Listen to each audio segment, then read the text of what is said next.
얼마나 살지는 나에게 달려있지 않으나 얼마나 진실되게 살지는 나에게 달려있다.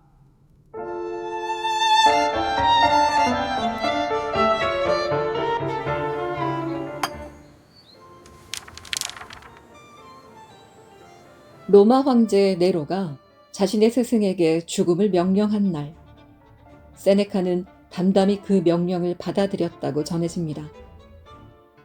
평생 권력에 가장 가까운 자리에 있었던 사람, 그리고 그 권력에 의해 생을 마감한 사람.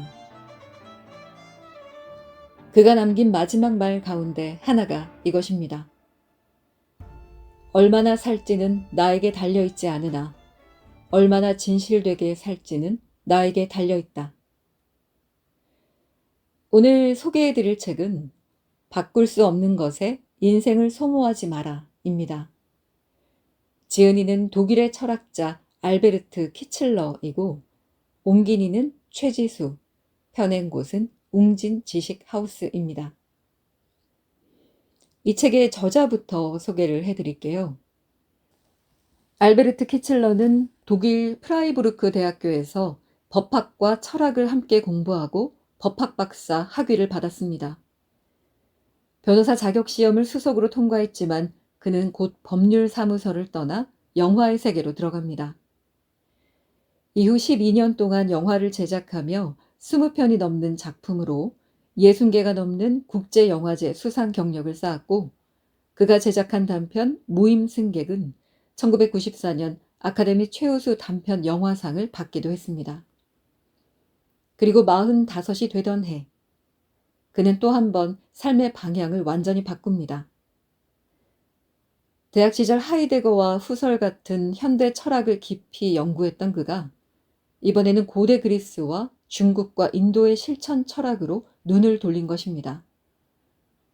그는 도와 중용이라는 이름의 철학 학교를 세우고 좋은 삶을 살기 위해 가장 필요한 것은 내면의 균형과 마음의 평화라는 믿음을 여러 권의 책으로 풀어냅니다. 세상과 타인과 자기 자신으로부터 상처받고 흔들리는 사람들을 만날 때마다 그가 늘 권하는 옛 스승이 있었습니다. 바로 세네카였습니다. 법률가였다가 영화인이었다가 철학자가 된 사람이 2000년 전 로마의 정치가를 다시 불러온 이유는 무엇이었을까요? 이 책을 읽어나가다 보면 그 답이 자연스럽게 드러납니다. 이 책은 총 4개의 장으로 구성되어 있습니다. 예비학교에서는 철학이 무엇이며 왜 필요한지를 묻고, 첫 번째 수업에서는 운명과 세상을 대하는 법을 다루고, 두 번째 수업에서는 나 자신과의 관계를, 세 번째 수업에서는 타인과의 관계를 이야기합니다. 저자는 이 책을 종이와 잉크로 지어진 인생학교라고 부릅니다. 지금부터 그 학교의 문을 함께 열고 들어가 보시죠. 예비학교, 철학이란 무엇인가? 세네카가 어떤 사람이었는지 먼저 알아야 그의 말이 왜 이토록 무거운지 이해할 수 있습니다. 그는 대제국 로마의 공인이었습니다. 당대 가장 많이 읽히는 작가였고 존경받는 웅변가이자 변호사였으며 집정관을 지냈습니다. 훗날 네로 황제의 스승이 되어 동료 브루스와 함께 몇 년간 세계에서 가장 크고 강력한 다민족 국가였던 로마를 실질적으로 통치하기도 했습니다. 하지만 그의 삶은 화려함으로만 채워져 있지 않았습니다. 그는 모함을 받아 8년 동안 황량한 코르시카 섬에서 아내도 가족도 벗도 없이 문화생활과도 멀리 떨어진 채 다른 언어를 쓰는 산악 부족과 함께 살아야 했습니다. 당시에는 사형수에게 죽음과 추방 중 하나를 선택하라고 할 정도였으니 추방은 사실상 사형 선고나 다름없었지요. 게다가 그는 평생 천식 발작과 극심한 호흡곤란에 시달리며 여러 차례 죽음의 문턱을 넘나들었습니다. 그런 그가 60이 넘은 나이에도 여전히 직접 철학 강의를 들으러 다니며 남긴 말이 있습니다. 인생을 배우는 데에는 평생이 걸린다. 세네카에게 철학은 지혜를 향한 사랑이자 성공적인 삶으로 가는 길의 이정표였습니다. 그는 철학의 목표를 행복한 삶이라고 분명히 밝힙니다. 지혜는 삶의 고통을 이기게 하고 행복한 정신 상태로 이끈다고 그는 말합니다. 그가 그리는 현자란 기쁨에 충만하고 청명하고 만족스러우며 흔들리지 않는 사람, 신과 같은 삶을 살아가는 사람입니다. 다만 세네카는 철학을 인생의 스승으로 삼을 때 흔히 저지르는 오해 하나를 지적합니다. 철학이 무엇을 해야 하고 무엇을 하지 말아야 할지 전부 알려줄 거라고 기대해서는 안 된다는 것입니다. 철학이 지식과 통찰과 분별력을 길러주는 것은 사실이지만 우리가 실제로 살아내는 삶은 언제나 개별적이고 저마다의 개성을 지니고 있기 때문입니다. 보편적인 지혜의 규칙과 우리가 구체적으로 마주하는 상황 사이에는 필연적으로 간극이 벌어질 수밖에 없습니다. 철학이 하는 일은 바로 그 간극을 메우는 일입니다. 그래서 세네카는 답을 던지는 대신 질문을 던집니다. 당신은 무엇에 우선순위를 두고 있습니까? 일입니까? 가족입니까? 돈입니까? 여가입니까? 쾌락입니까? 그는 상황과 관계없이 특정한 가치 하나에 지나치게 집착하지 말라고 경고합니다. 철학의 본질은 답하기가 아니라 질문하기에 있기 때문입니다. 그리고 세네카가 가장 힘주어 반복하는 문제가 있습니다. 아는 것과 실제로 사는 것 사이의 간극입니다. 그대는 무엇하러 그리 많은 것을 새로 배우려 하는가? 이미 배운 것들을 다시는 잃지 않도록 확고히 자기 것으로 만드는 시간은 대체 언제 가질 것인가? 배운 것들을 직접 해보는 시간은 언제 가질 것인가? 지식을 기억하는 것만으로는 충분하지 않습니다. 실행에 옮겨 시험해야 합니다. 세네카는 우리를 행복하게 만드는 것이 단순한 지식이 아니라 행동이라고 잘라 말합니다. 그에게 철학의 본질은 말의 깨달음이 아니라 행동의 깨달음에 있습니다. 이론만으로는 좋은 삶을 만들 수 없기 때문입니다.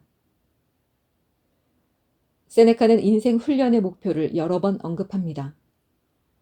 도전 과제와 어려움과 비극에 대처할 수 있도록, 그리고 동시에 삶이 주는 아름다움과 풍요로움과 기쁨을 온전히 받아들이고 누릴 수 있도록 인격과 마음의 상태를 개선해야 한다는 것입니다. 우리가 어떻게 생각하고 상상하고 평가하는지가 곧 우리의 삶이자 행동이며 정신 상태입니다. 사고가 명확해질수록 영혼은 맑아지고, 영혼이 맑아질수록 삶은 더 태연해지고 더 만족스러워지고 더 충만해집니다. 이러한 변화를 지속하려면 필요한 것이 있습니다. 세네카는 이렇게 되묻습니다.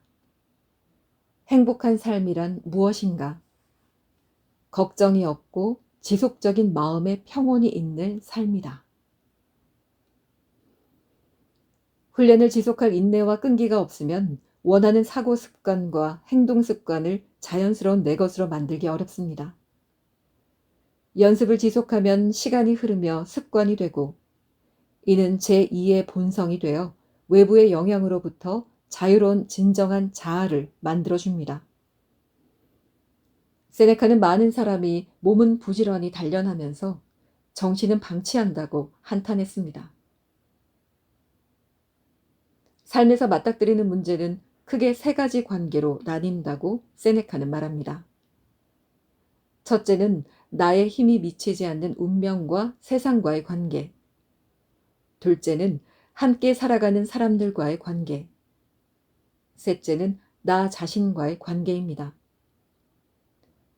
그리고 스토아 학파에 따르면 이 셋 중 가장 중요한 것이 바로 나 자신과의 관계입니다. 이 책의 나머지 세 장도 정확히 이 순서를 따라갑니다.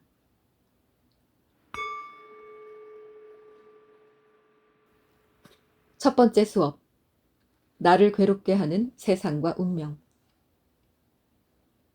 취소된 여행, 놓쳐버린 기차, 깨진 약속, 실패한 시험, 소득의 감소. 이런 일들은 우리에게 화와 걱정과 불안을 안겨주고 때로는 슬픔과 좌절과 우울로 이어집니다. 그런데 그런 큰 실망 앞에서도 태연하게 그 시간을 통과하고 제자리로 돌아오는 사람들이 있습니다. 세네카는 이것을 오늘날 우리가 회복 탄력성이라 부르는 능력으로 설명합니다. 감정적인 동요를 겪더라도 곧바로 평정심을 되찾는 능력 말입니다. 외부 사건에 쉽게 흔들리고 자기 모습으로 다시 돌아오지 못하는 사람은 이성을 잃어 정신이 나간 상태라고 그는 말합니다. 이성에 기반한 자기 통제력을 잃으면 분노와 짜증과 불안 같은 고통스러운 감정들이 뒤따르기 때문에 애초에 그런 일이 벌어지지 않도록 예방하는 것이 중요하다는 것입니다. 세네카는 운명을 사물의 자연스러운 흐름이라고 말합니다. 어떤 일이 왜 일어났는지 우리는 다 알 수 없지만 그럼에도 그 일에는 나름의 이유가 있다는 것입니다. 모든 것이 끊임없이 변화하는 세상의 질서 안에서 우리는 그 변화에 노출되어 있을 뿐이고 이 흐름 자체를 바꿀 수는 없습니다. 그는 피할 수 없는 것에 반항하는 일을 멈추어야 한다고 말합니다. 그에게 그런 반항은 자연 자체에 대한 반항이기 때문입니다.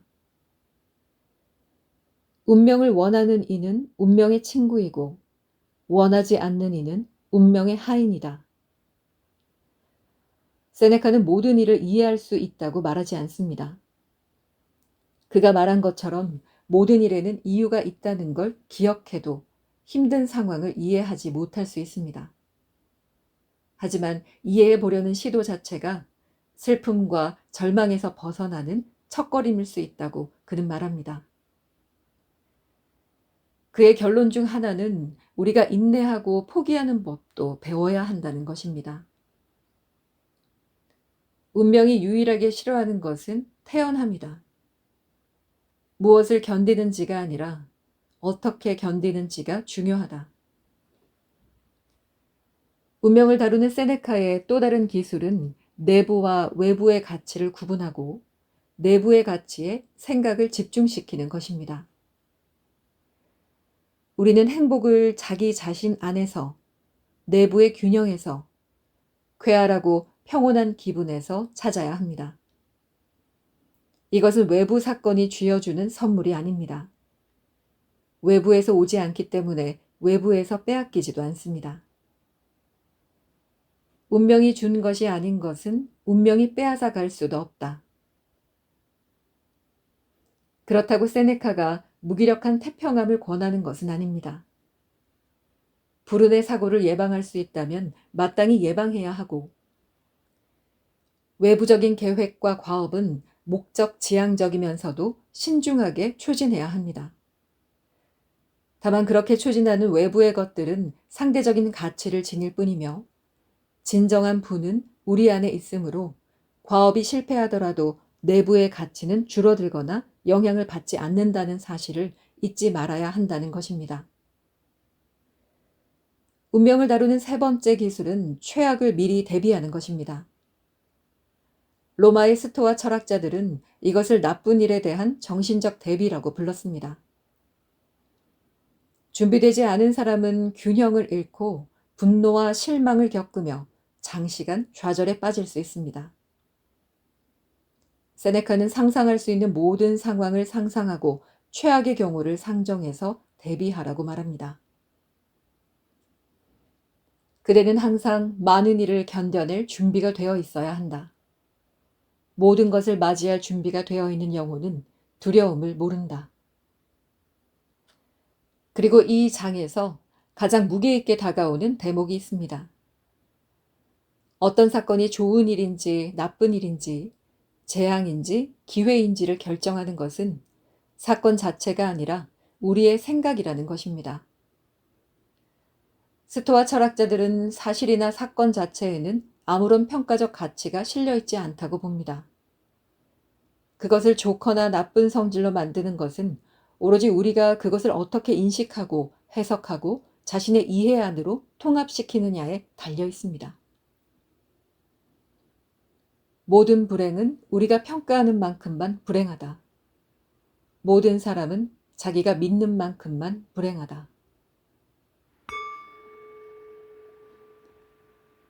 죽음과 덧없음에 대하여. 세네카는 인생을 잘 살려면 죽음을 배워야 한다고 말합니다. 삶을 배우는 데는 평생이 걸리는데 놀랍게도 그렇게 평생에 걸쳐 배우게 되는 것은 다름 아닌 죽음이라는 것입니다. 죽음을 배운다는 것은 삶의 모든 순간, 생명이 있거나 없는 모든 것이 만들어내는 끊임없는 변화를 인식하는 일입니다. 모든 것은 새로이 생겨나고 다시 소멸하며 변화합니다. 영원히 변치 않는 것은 없습니다. 좋은 삶을 살기 원한다면 이 사실에 눈 감아서는 안 된다고 세네카는 말합니다. 오히려 이 덧없음을 인간 존재의 기본 조건으로 보고 수용해야 한다는 것입니다. 자신의 존재가 지닌 무상함을 적극적으로 진지하게 용감하게 마주할 때 우리는 죽음을 인정하는 것을 넘어 심지어 환영하게 됩니다. 죽음을 준비하고 언젠가는 더 이상 이곳에 존재하지 않게 된다는 사실을 견딜 수 있다면 우리는 절망하지 않고 사물과의 관계는 물론 가장 가까운 사람들을 잃는 것 역시 견딜 수 있을 것이라고 세네카는 말합니다. 세네카는 사랑하는 아우를 잃은 고위관직 폴리비우스를 이렇게 위로합니다. 그대에게 훌륭한 아우가 있었다는 사실이 얼마나 고귀한 선물인가. 훌륭한 아우가 있었음을 기뻐하시오. 비록 아우의 생이 그대의 바람보다는 너무 짧았더라도 그와 함께했던 기쁨이 좋았다고 여기시오. 우리는 매일 죽는다고 세네카는 말합니다. 매일 삶의 일부를 빼앗기고 성장 중이라 하더라도 삶은 계속해서 조금씩 소멸해 갑니다. 죽음은 하루하루 다가오지 갑자기 들이닥치지 않습니다. 몸만이 지속적인 신진대사를 겪는 것이 아니라 마음 역시 지속적으로 움직이고 끊임없이 변해가며 새로운 경험으로 오래된 경험을 덮었습니다. 이 말을 하는 지금 이 순간조차 세네카는 조금 전과는 다른 사람이라고 고백합니다. 세네카는 에피쿠로스의 유명한 경구를 인용합니다. 죽음을 훈련하라. 우리는 죽음과 죽어간다는 것을 생각하는 법을 훈련해야 합니다. 그렇게 해야 죽음과 덧없음을 향한 평온함이 내면의 태도로 자리 잡을 수 있고, 그러면 불안과 걱정과 좌절로 고통받을 상황에서도 그러지 않을 수 있다는 것입니다. 소유의 진정한 의미. 인간사 모든 일은 덧없음을 전제한다고 세네카는 말합니다. 우리가 가지고 있는 모든 것은 단지 빌린 것에 불과합니다. 자녀, 명예로운 지위, 넓은 거실과 안뜰, 유명세, 좋은 가문 출신의 아름다운 배우자. 우리에게 외적인 영광을 안겨주는 이 모든 것은 사실 외부에서 빌려온 영광일 뿐이며 그 어느 것도 영구적이지 않습니다. 손에 쥐고 있는 동안 즐기고 감사해야 할 뿐 손에서 빠져나갔다고 슬퍼해서는 안 된다는 것입니다. 세네카는 물질 자체가 선하지도 악하지도 않으며 그것을 둘러싼 우리의 생각을 통해 비로소 선하거나 악해진다고 여겼습니다. 중요한 것은 얼마나 많이 가지거나 적게 가졌느냐가 아니라 많이 가짐이나 적게 가짐에 대해 우리가 지닌 내면의 태도입니다. 세네카는 스승 아탈루스에게서 진정으로 행복해지기 위해서는 부를 보이는 대로 볼 것이 아니라 부가 지닌 무의미함과 공허함을 끊임없이 떠올려야 한다는 것을 배웠다고 고백합니다. 나는 부를 깎아내릴 생각이 없다.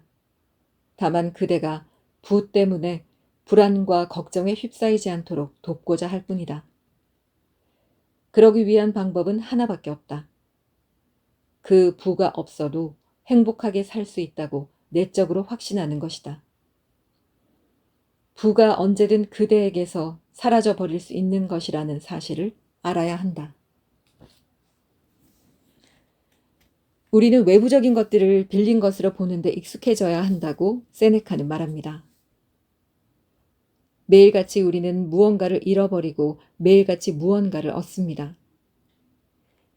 이러한 사물의 오고 가는 성질을 사고 속에 내면화할수록 물질적 가치에 대한 집착이 옅어지고 더 자유로워지며 소유물에 대한 걱정과 불안에서 비롯한 많은 짐이 덜어진다는 것입니다. 현자가 소유한 유일한 것은 지혜뿐이다. 밖의 모든 것은 빌린 것에 불과하다. 세네카는 올바른 태도가 생각과 말 속에서 손실과 이득이라는 단어를 지워버리는 것이라고 했습니다. 온전하게 손에 쥐고 있는 유일한 것은 생각과 의지이며 이것만이 실질적으로 우리에게 속해 있다는 것입니다. 그는 한 걸음 더 나아가 이렇게도 말합니다. 빈곤을 잘 아는 사람만이 부유하다. 이 문장에서 빈곤이라는 말은 결핍이 아니라 무소유에 가깝습니다. 세네카가 가리키는 것은 생활이 불가능한 사람이 아니라 필요 이상으로 소유하지 않는 사람입니다. 우리를 땀 흘리게 하는 것은 오로지 필요 이상의 것들이며 필요한 것은 이미 충분하다는 것입니다. 실제로 세네카는 가난한 사람들이 부유한 사람들보다 더 만족스럽고 근심 걱정이 없어 보인다고 강조합니다. 세네카가 말하는 가난의 다른 이름은 자족입니다. 자족은 저절로 얻어지는 것이 아니라 지혜를 추구하는 노력의 결과로 가능해집니다. 자기 자신을 알고 자기 자신의 주인이 되고 자기 자신을 소유한다면 더 이상 잃어버릴 것이 없어진다는 것입니다. 고대 인도의 현자들이 남긴 바가바드 기타는 이렇게 말합니다. 자기를 기뻐하는 사람, 자기의 있는 그대로에 만족하는 사람, 그에겐 더 이상 할 일이 없다. 자기 하나로 이미 충분하기 때문이다. 자유, 모든 것에서 독립하는 능력. 지혜만이 자유라는 말은 세네카와 스토아 학파 전체, 그리고 고대 동서양의 지혜, 전통이 공유하는 핵심 명제입니다. 세상에 던져짐으로 태어나는 우리의 존재 방식과 운명과 우리 자신을 세상 속에서 주관적으로 느끼는 상태 사이에는 인식과 평가와 철이라는 필터가 있습니다. 이 필터가 특정 사건이 어떤 감정을 유발하는지를 결정짓습니다. 운명이라는 필연성 자체는 피할 수 없어도 그것이 우리에게 미치는 영향은 통제할 수 있다는 것이 세네카의 생각입니다. 세네카는 자기 자신에게 속하는 것, 자기가 자기 자신의 소유물이 되는 것을 최고의 선이라고 말했습니다. 이는 감정에 의해 조종당하는 삶으로부터 자유롭게 해줍니다. 에픽테토스는 이것을 이렇게 표현했습니다. 안티스테네스가 나를 해방시켜 주신 이후로 나는 더 이상 노예의 삶을 살지 않게 되었다. 그는 나에게 무엇이 내 것이고 무엇은 내 것이 아닌지 가르쳐 주었다. 나의 소유물도 내 것이 아니고 친척, 가족, 친구, 명예, 지인, 장소, 체류지 모두 나와는 아무런 상관이 없었다. 그대의 것은 무엇인가? 자기 생각을 자기가 조절하는 힘일 것이다. 잘 정돈된 정신 상태가 되기 위한 첫 번째 조건은 한 걸음 멈추어 자기 내면을 들여다보는 능력이라고 세네카는 말합니다. 그는 고요히 자기를 성찰할 수 있는 여유 시간이 대부분의 사람에게 부족하다고 지적합니다. 활동의 쳇바퀴를 멈추고 자기에 대해 생각할 시간을 갖지 못한다면 우리는 어디에도 도달할 수 없다는 것입니다. 그대여, 가능한 한 그대의 내면으로 돌아오라. 그대를 더 나은 사람으로 만드는 사람과만 어울리고 그런 사람이 그대와 어울릴 수 있도록 하라. 공동체와 주변 사람들이 마음과 영혼의 치유를 돕기는커녕 오히려 본 모습을 발견하는데 위협이 될 수 있다고 세네카는 경고합니다. 반면 우리가 뭔가를 배울 수 있는 사람들과 함께 있으면 정신의 회복에 도움이 됩니다. 내면의 믿음과 태도와 통찰을 보호하려면 자신과 타인 사이에 가상의 방벽을 쌓아야 하고 힘을 얻고 사회의 압박에 맞서기 위해서는 그 벽 뒤에 있는 내면의 요새로 주기적으로 후퇴해 들어가야 합니다. 세네카는 이를 항해에 비유합니다. 배가 나아갈 방향을 정하는 조타수의 일은 갑판이 아니라 갑판 아래에서 이루어집니다.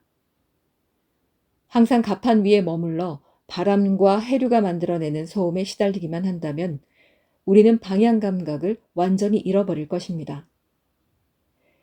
인생의 항해도 마찬가지입니다.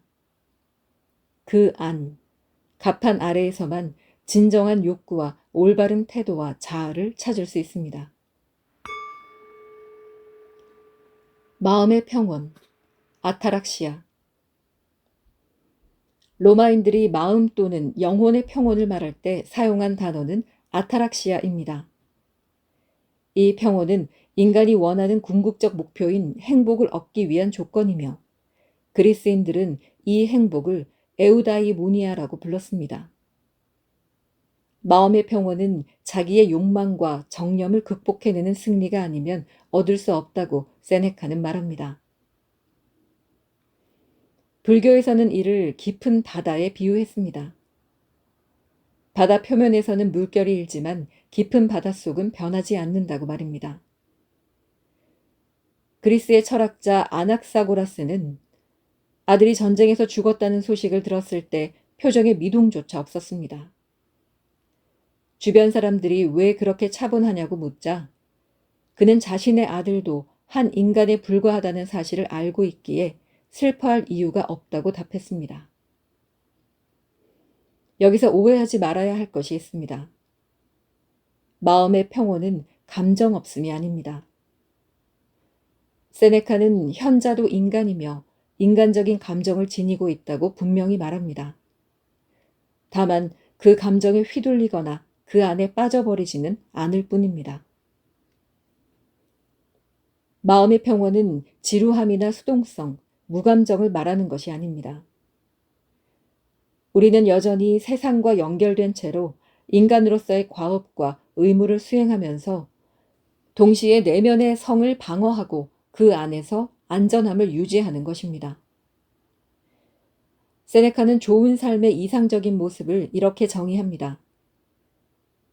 외부의 나쁜 상황에도 불구하고 용감하게, 강하게, 차분하게, 주의 깊게, 끈질기게 자기 정체성과 긍정적인 태도를 유지하는 것. 사건들이 폭풍우처럼 불어닥치고 내부의 성이 흔들릴지라도 궁극적으로 삶의 기쁨을 빼앗기지 않는 것입니다. 성숙한 정신은 항상 차분하고 일관된 자세를 취하며 마음의 분개를 일으킬 만한 감정이 침투할 여지를 주지 않고 절제되어 있고 우아하며 질서가 잡혀 있다. 많은 사람이 바쁘게 살면서도 결국 자신을 잃어버리거나 자기 자신과 진정으로 만난 적이 없다는 사실을 인생의 끝에 다다라서야 깨닫는다고 세네카는 안타까워합니다. 나 자신을 아는 것의 힘. 세네카는 반복해서 인간의 한계와 유한성을 이야기합니다. 그대는 필멸의 존재로 태어났고 마찬가지로 필멸의 존재를 낳았다. 인간이란 무엇인가? 흔들리기만 해도 깨지는 약한 그릇에 불과하다. 자신의 약점과 한계와 유한성을 경험하고 인간이 결함이 있다는 사실을 인식하는 것은 자기 탐구의 과정을 시작하게 하고 또한 지속하게 하는 원동력이 됩니다. 회복은 자신의 불완전함을 인식하는 것에서 시작된다.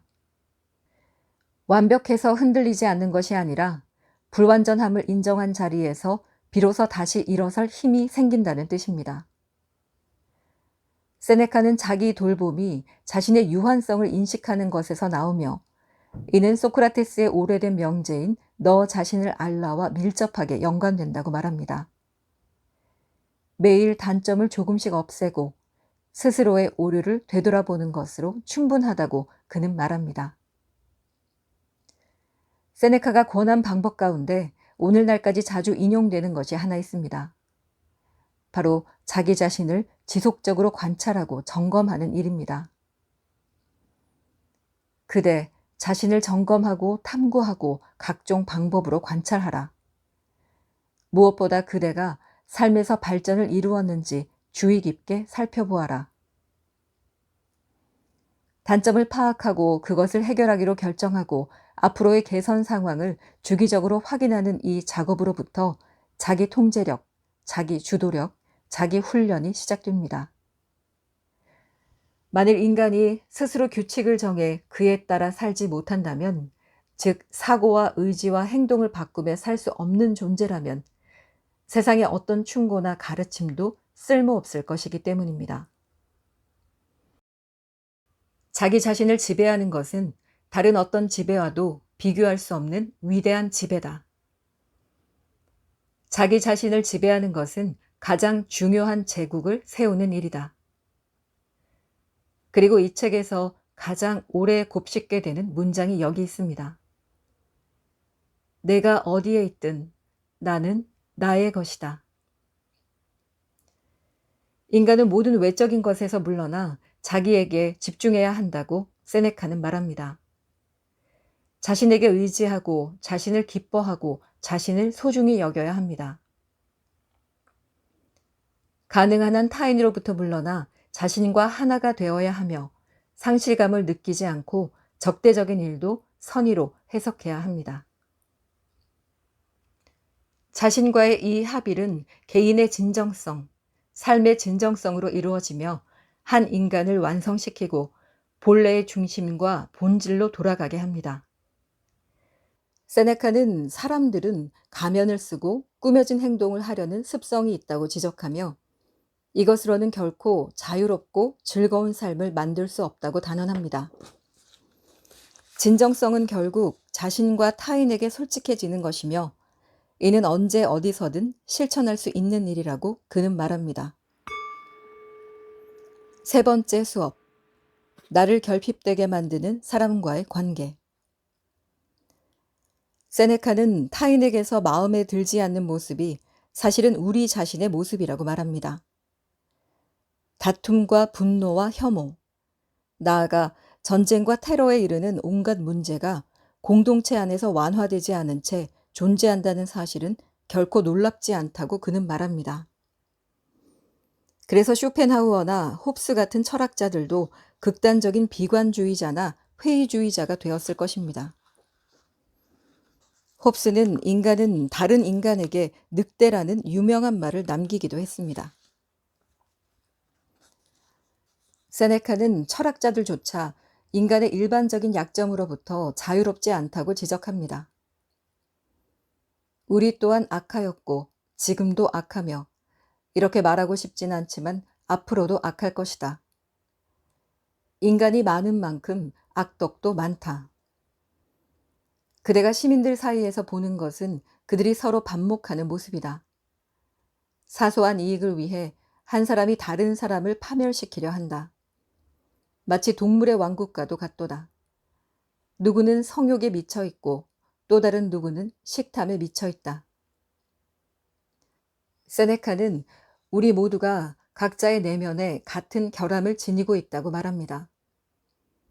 그 결함이 잔혹한 모습을 드러내지 않는 것은 그저 우리가 운이 좋아서일 뿐이라고 그는 말합니다.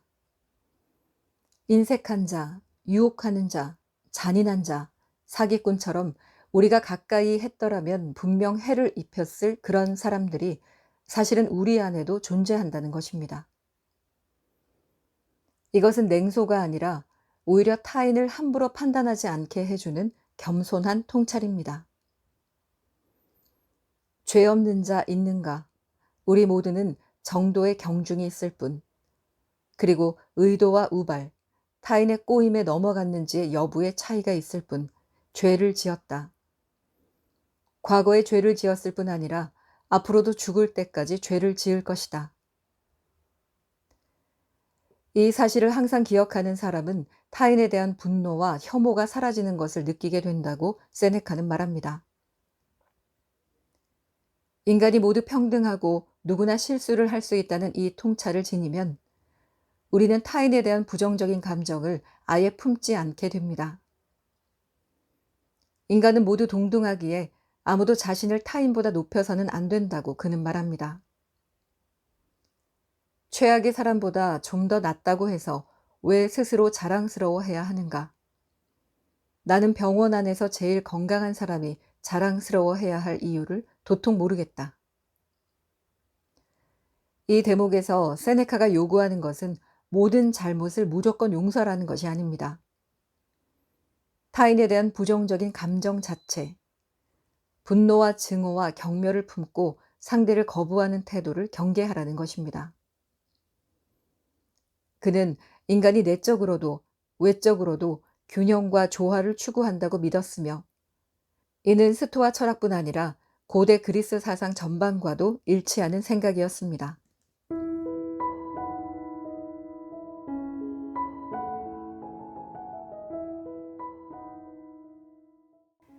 세네카의 모든 말과 생각과 이론은 결국 실제의 삶에서 적용되어야 의미를 갖습니다. 그는 이 모든 가르침을 한 문장으로 압축합니다. 얼마나 살지는 나에게 달려있지 않으나 얼마나 진실되게 살지는 나에게 달려있다. 이 책을 읽으며 계속 떠오른 생각이 하나 있습니다. 세네카라는 사람의 삶 자체가 그의 철학보다 더 큰 설득력을 지닌다는 것입니다. 그는 서재에 앉아 평온을 이론으로 정리한 사람이 아니었습니다. 로마 최고 권력의 곁에 있다가 8년 동안 추방지의 밑바닥에서 살았고 평생 죽음의 문턱을 넘나드는 병을 앓았으며 끝내는 자신이 가르쳤던 제자의 명령으로 생을 마감해야 했던 사람입니다. 그런 사람이 2000년의 시간을 건너와 우리에게 건네는 결론이 다름 아닌 평온이라는 것.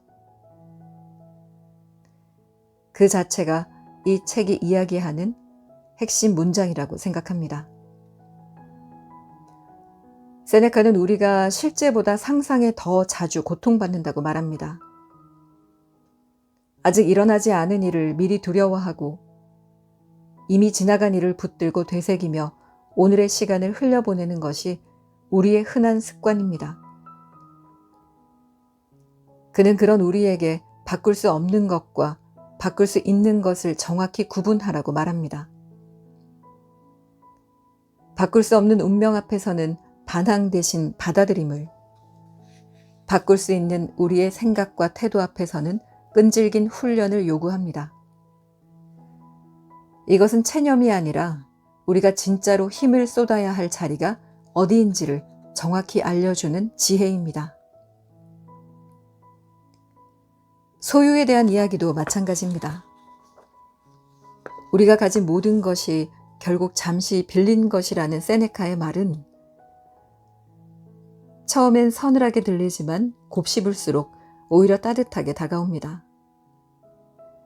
언젠가 사라질 것을 알기에 지금 손에 쥐고 있는 것이 더 소중해집니다.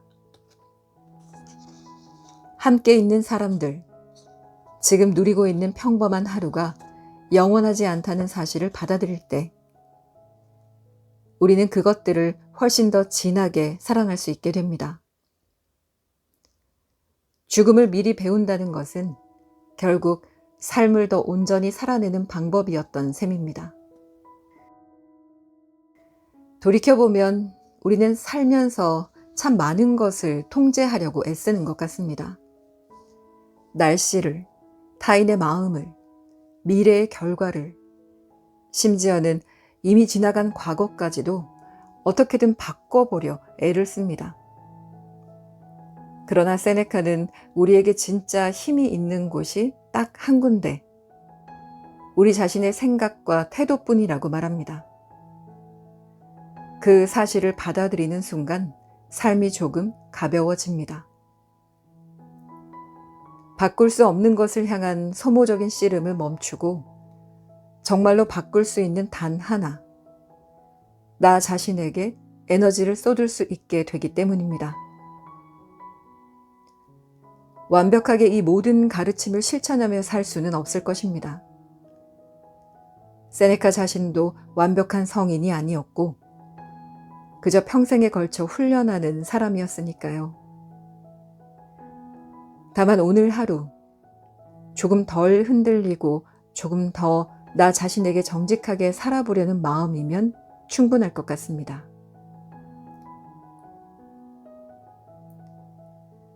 얼마나 오래 사느냐는 우리의 손을 떠난 문제입니다. 지금 이 순간을 진실하게 살아가야겠습니다.